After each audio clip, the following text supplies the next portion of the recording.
Napakaganda ng Isla Fuga pero tila talagang napabayaan na.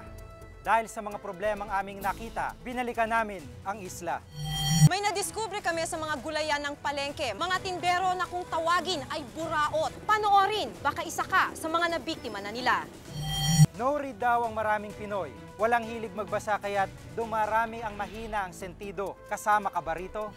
Personal naming inalam, sinaliksik ang bawat anggulo. Bawat detalye kinumpleto. Ang lahat ng yan ay nakatala Sa Reporter's Notebook.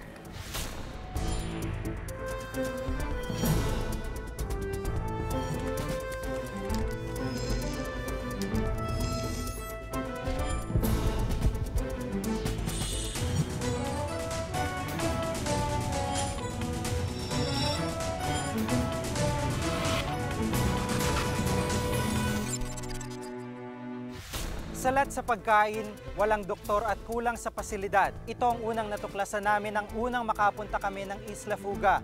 Kaya't nagpasya kaming bumalik. Dito namin natuklasan kung bakit mabagal ang pag-usad ng kanilang pagunlad.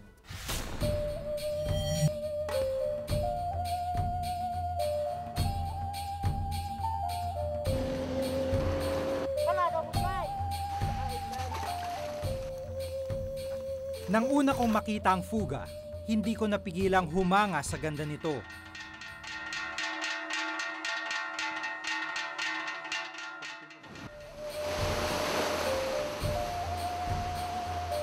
Sagana sa likas na yaman ng isla, pero hirap naman sa buhay ang may 2,000 residente nito.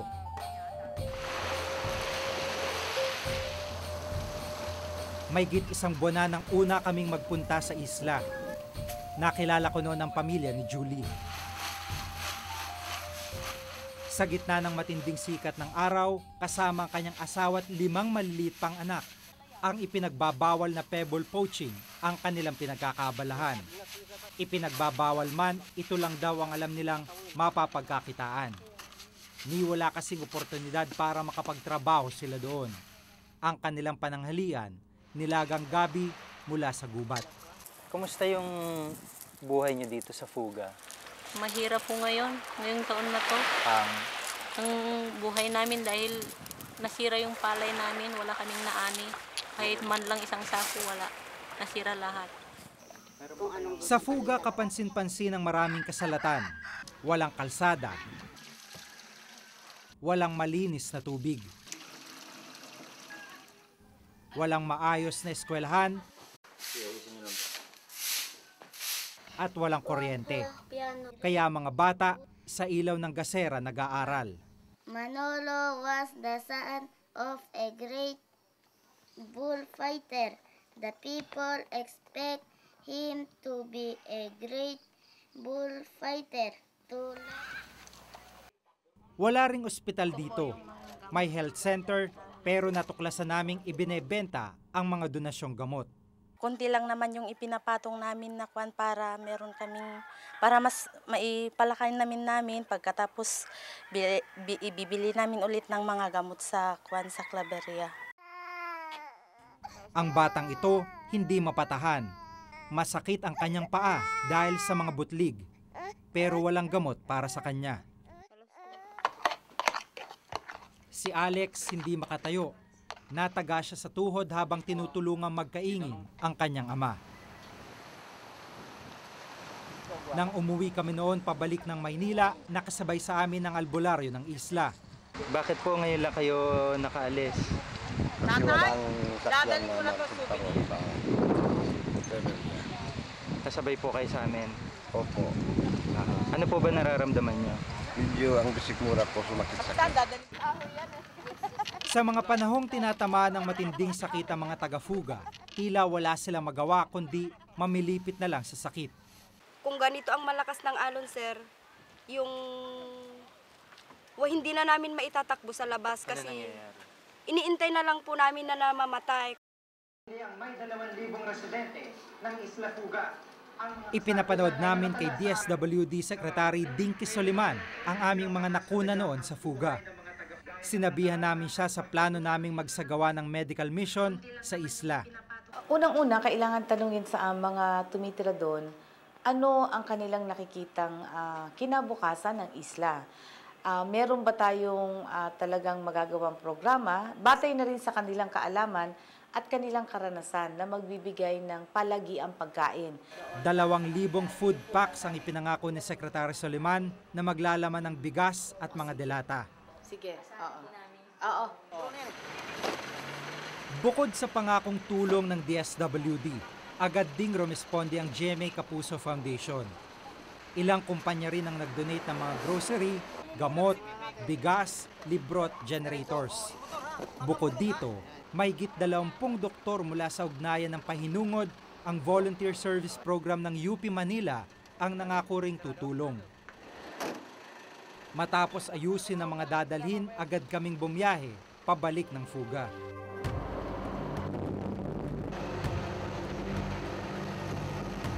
Wala pa man kami sa Apari, ang lugar kung saan may barkong magdadala sa amin sa fuga, napasabak agad sa aksyon ang mga kasama naming doktor.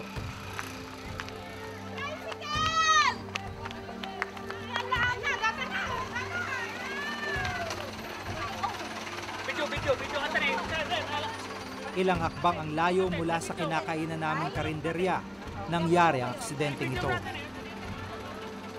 Biglang kumaliwa ang AUV at natumbok ang paparating na motorsiklo.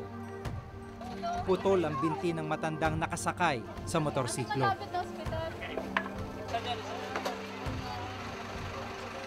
Agad siyang itinakbo sa ospital.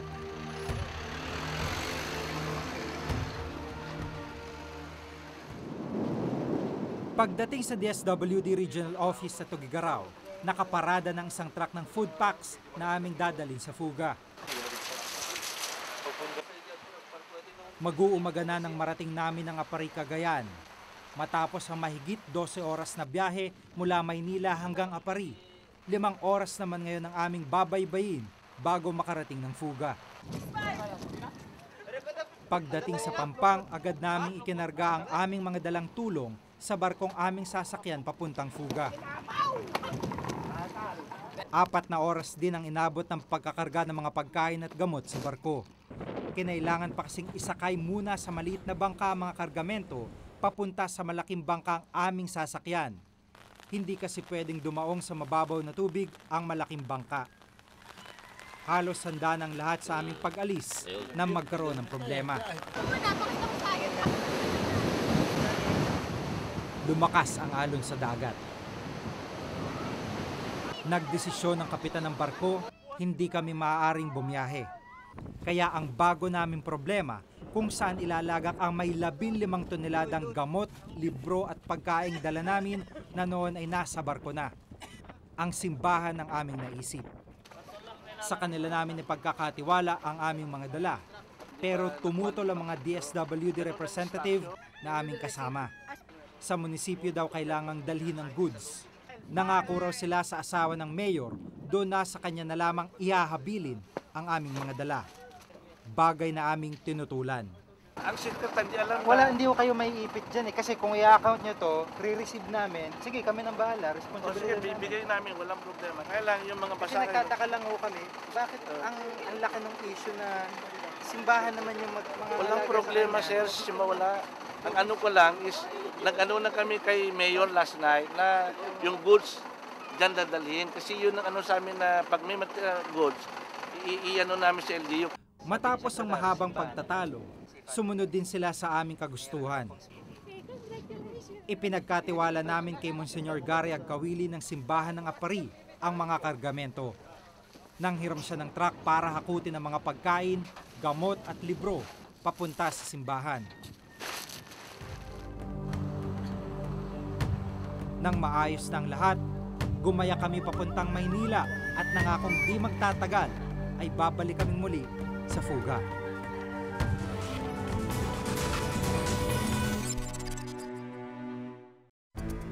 Maaga pa lang, pila-pila na ang mga magpapagamot. Marami ang nagpabunot ng ngipin at nagpa-check up.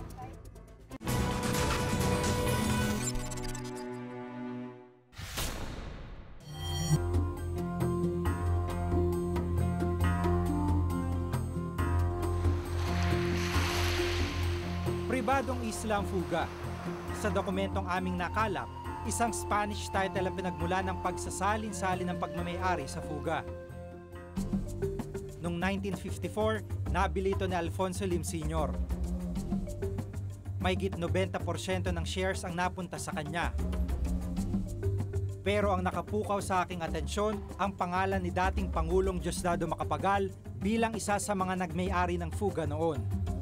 Mahigit sa 7% ng shares ng isla ang nasa pangalan ng dating Pangulo.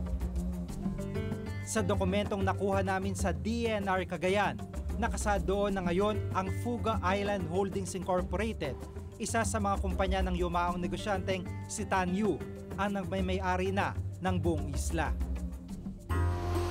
Magarbo ang plano ng Fuga Holdings sa isla.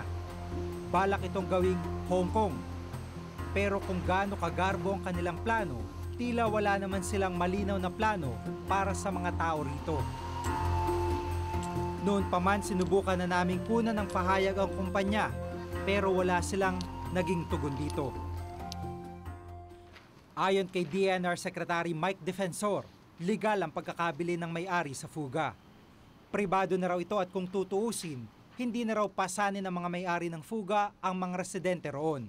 Well, technically kasi walang responsibilidad ng owner. Kasi kung tutusin nga, pwedeng paalisin niya doon sa island yung mga naninirahan dahil siya naman yung may-ari at may titulo siya dito at binili niya naman niya talaga to. Deklaradong Marine Reserve ang fuga. Ayon sa Proclamation 1801 ni dating Pangulong Marcos, nasa pangangalaga dapat ng gobyerno ang fuga. Pero hindi ito alam ng ilang opisyal ng gobyerno. Yung sinasabi nyo na Marine Reserve ang fuga, hindi ko pa nakita yung, I don't have a document to that effect. Okay. Ang Philippine Tourism Authority naman ang lead agency sa mga lugar na tulad ng fuga, walang muwang na isang private property na pala ang fuga. We have no documents or record that will show that this island is privately owned. 2 linggo na nakakalipas, isang fact statement ang ipinadala ng Fuga Holding sa amin. Nakasa dito na pinagbabawalan nila kaming makapasok pa sa fuga. Kung hindi raw kami susunod, maaaring ihablan nila kami ng trespassing. Nang humingi kami ng permiso sa pamamagitan din ng sulat, sumagot ang kumpanya. Ibang grupo at istasyon ng telebisyon daw ang pinayagan nilang magsagawa ng medical mission sa fuga. Sa kabila nito, nagdesisyon pa rin kaming ituloy ang muling pagbisita sa fuga. Sa nakita naming sitwasyon ng mga residente roon, naisip naming dapat tumulong ang sino mang may kakayahang makatulong, kabilang man sila sa anumang grupo o istasyon.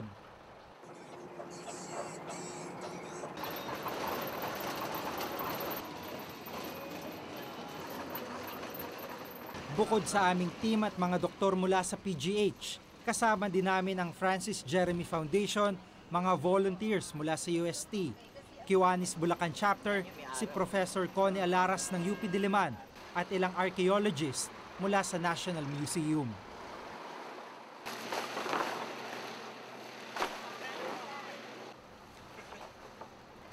Mahigit 2 linggo ring nailagak sa simbahan ng tulong na dala namin bago natuloy ang aming pagbalik sa fuga.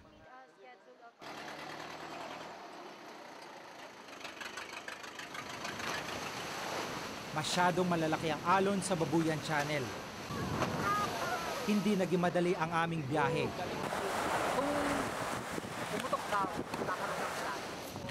Dahil sa lakas ng alon, inabot kami ng halos 7 oras para lang makarating dito sa fuga.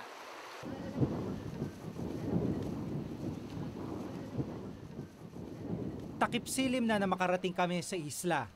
Dahil pinagbawalan kaming pumasok sa isla, sa gilid ng dagat na lang kami pumuesto. Sa payo ng DENR, 20 metro mula sa dagat lang kami pwedeng tumigil. Above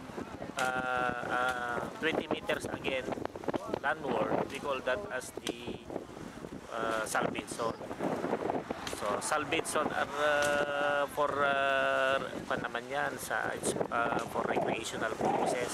So these are considered as public uses.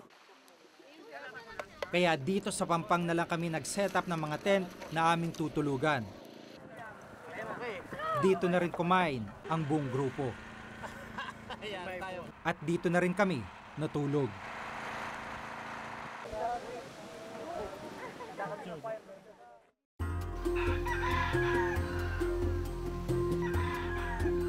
Kinaumagahan, mismong mga residente na nagpunta sa amin sa Pampang.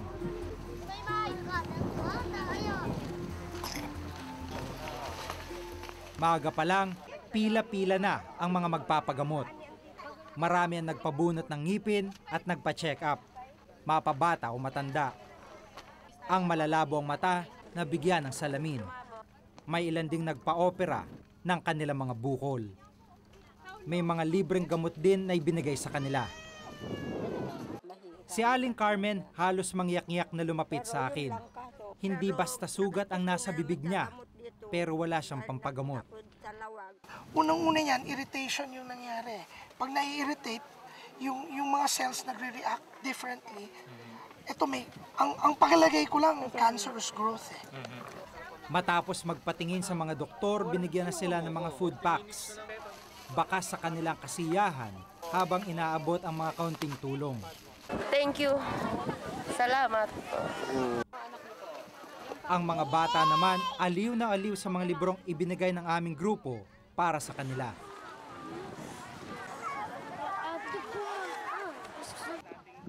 Nagtiis ang lahat pati ang mga sanggol sa tindi ng init ng sikat ng araw habang ginagawa ang aming proyekto.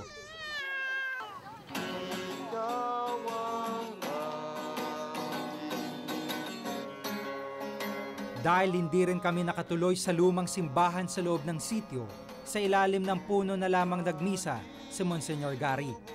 Ang punong ito nagsilbing lilim sa mga taong ilang oras na ring nainitan. Kami po hindi politiko, hindi po kami tatakbo na kahit anong posisyon at nandito kami para mag-isa sa inyo. Isang binyagang bayan din ang isinabay sa misa. At isa ako sa mga napiling ninong ni JP, 4 na taong gulang. Pagkatapos ng pagbibigay ng mga gamot at pagkain, tumulak kami sa bahay ni Marites para ibigay ang generator para sa mga residente ng buong sitio. Si Marites na aming nakilala noon, isang batang masipag mag-aral sa kabila ng kawalan ng kuryente sa kanilang lugar.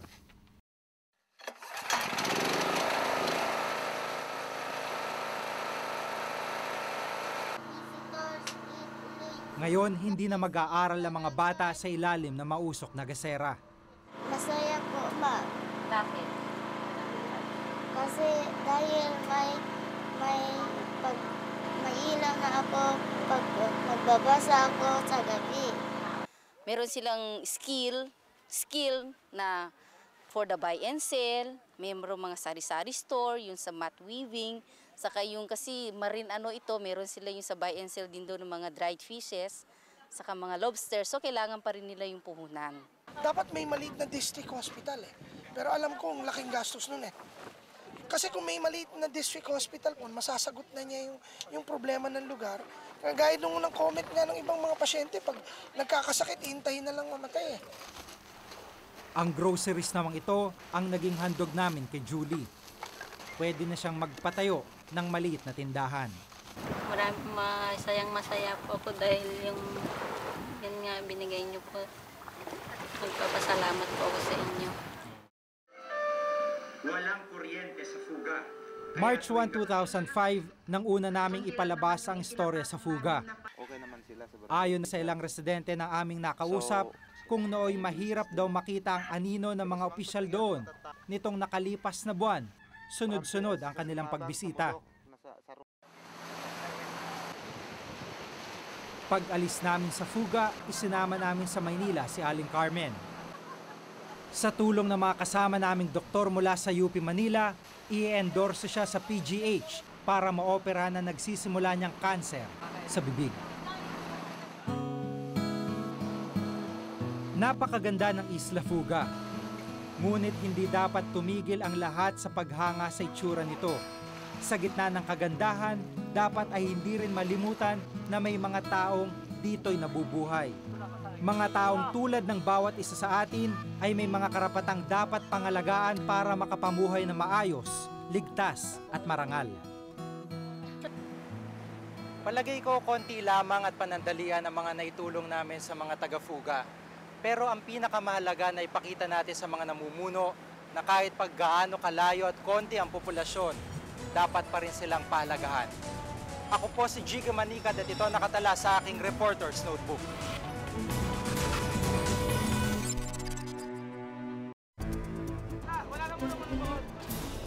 Alas 4 pa lang ng umaga ay nasa basurahan na siya, nangangalkal ng tira-tirang gulay.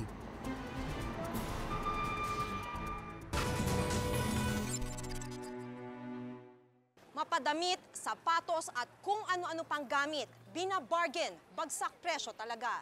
Sa palengke, ingat kayo sa mga gulay na napakamura. Baka mamaya, galing yan sa mga tinatawag na buraot vendors. Mga nagtitinda ng gulay na sira-sira, tira-tira kung saan-saan pinulot at posibleng makasama sa inyong sikmura.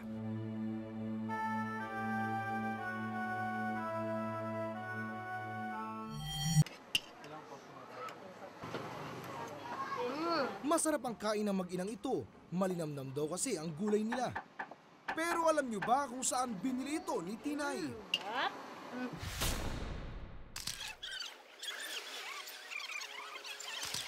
Sa Divisoria. At ang kanyang binilan sa pwesto ni Aling Pakita. Pero ang bentang gulay ni Aling Pakita may kwentong pinanggalingan.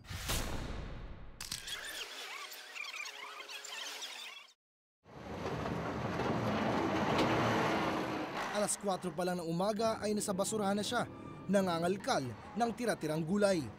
Pinipili niya ang palagay niya'y pwede pa. Tatanggalin ang ilang parte sa labas, tapos ay walang hugas-hugas. Diretso na sa pwesto para ilako. May puhunan kami. Yan, hindi ako mag-ano dito sa basurahan. Kahit walang puhunan, kumikita raw siya ng 100 piso sa isang araw. Alam niyang medyo delikado sa kalusugan ang tinda niya. Pero ito lang daw sa ngayon ang paraan niya para kumita. Dito sa Divisoria, tuwing madaling araw, pangkaraniwan na ang ganitong klase ng eksena. Mga buraot vendors na nangangalkal ng kanilang pagkakakitaan. Buraot vendors ang tawag sa kanila. Ang buraot ay isang salitang kalye na ang ibig sabihin ay sira-sira o tira-tira. At si Tinay, bumibili raw dito dahil kapos rin siya sa budget. Pansin naman daw niya na bilasan na ang mga nabili niya. Pero higit pa sa kalahati ang tipid niya. Sa kamatis halimbawa, natawaran pa niya ng 3 piso ang 1 kilo mula sa halagang 10 piso. Kamatis. 200 piso lahat ang nagastos ni Tinay sa gulay. Kung sa pwesto raw siya bumili, higit sa doble ang magagastos niya. Talong. Diretso luto si Tinay, pagkain ito ng kanyang anak. At ibinibenta niya rin sa kanyang karinderya. Hindi alam ng mga customer kung saan galing ang gulay na kinakain nila. Ang alam lang nila, murang-mura na ito sa halagang 10 piso kada order. Ilan taon na kayo namimili doon? Matagal-tagal na po. Siguro 10 taon na. ML po niyan. I-brush po natin ng Ipinasuri namin sa isang pribadong laboratorio ang mga sample na gulay na letsugas at kamatis. Dito ay nalaman naming positibo ang mga ito sa 3 uri ng bakterya, ang coliform, E. coli at salmonella. At ang dami ng 3 bakteryang ito sa bawat 1 gramo ng kamatis at letsugas, mula 1 hanggang 200,000. Di na raw dapat kainin ng mga gulay dahil kahit 100 ng bakterya lang ay masama na sa anumang pagkain. Nasa dilution 3 na po ako. Marami pa rin. Ibig sabihin, sobrang dami po ng bakterya. At kahit lutuin daw o pakuluan ang gulay, may bakterya pa rin na iiwan. May bakterya kasi na heterophilic, yung tolerable niya yung heat. Kung thermophile siya, hindi siya mamamatay sa init kahit pakuluan mo siya. Ang mga ito raw ay maaaring magresulta sa iba't ibang sakit sa sikmura, pagkahilo, pagkabutas ng bituka at maging pagkamatay. Ayon sa pulisya, sa ngayon ay may 700 tindera ng gulay sa Divisoria. 100 dito ay buraot vendor. Kinukuha po namin yung mga tira-tira nilang mabulok na gulay. Tapos pinipilihan po namin, may mga magaganda pa. Tapos kinukuha po namin yung mga magaganda at tinatapon po namin yung bulok na. Basta kumikita rin po kasi nakakaano sa pagkain yan para sa maghapon makakuha po kami ng pagkain sa araw-araw. Wala pa raw batas na nagbabawal sa mga buraot vendor, kaya di raw sila makapanghuli. Para sa kaligtasan natin, lalo na yung mga bata, as of now, di ba? Nakita natin mga nangyayari sa ibang lugar na yung mga kasabaw, nagkakaroon ng lason. Siguro mas maganda kung gagawa sila ng batas na yung mga tira-tirang mga gulay, hindi na dapat ibenta. Kaya ang ginagawa na lang daw nila, hinuhuli ang mga ito bilang illegal vendor. Pero agad ding bumabalik sa dating pwesto ang mga buraot vendor. Gumulta lang naman sila, ganun eh. Kung di ako nagkakamali, 105, ganun. Tapos balik na naman sila. Kasi yan ang means of living nila, hindi natin sila mapipigilan eh. Kahit na arawin mo yan dyan, babalik yan dyan. Diyan sila nabubuhay eh. Ayon kay Boba Conjis ng Eco Waste Coalition, isang NGO, dapat ay may regulasyon din sa gulay ang gobyerno para matiyak na ligtas ang mga ibinibenta sa palengke. Bakit palagay nyo walang regulatory body? Dahil hindi siya nakikita as an important sector, no? Parang hindi sila bahagi ng society. Nakikita lang sila bilang mga nangunguha lang ng basura. So walang significance na ina-attach sa kanila. Bukod dito, dapat din ay may sistema daw ang pamahalaan para sa vegetable recyclers tulad ng buraot vendor. Kung tutuusin daw kasi, may ilang gulay sa tambakan na pwede pang makain. Dapat lang ay may susuri sa paglilinis nito. It's true, may sanitation concerns, may concerns sa health risks, no? Kaya nga mas maganda kung meron silang merong isang sistema na titingin sa kanilang sa paraan kung paano nila ginagawa yung recycling. Ayon sa Food Development Center Division ng National Food Authority, walang ahensya ng gobyerno na sumusuri sa mga gulay sa palengke.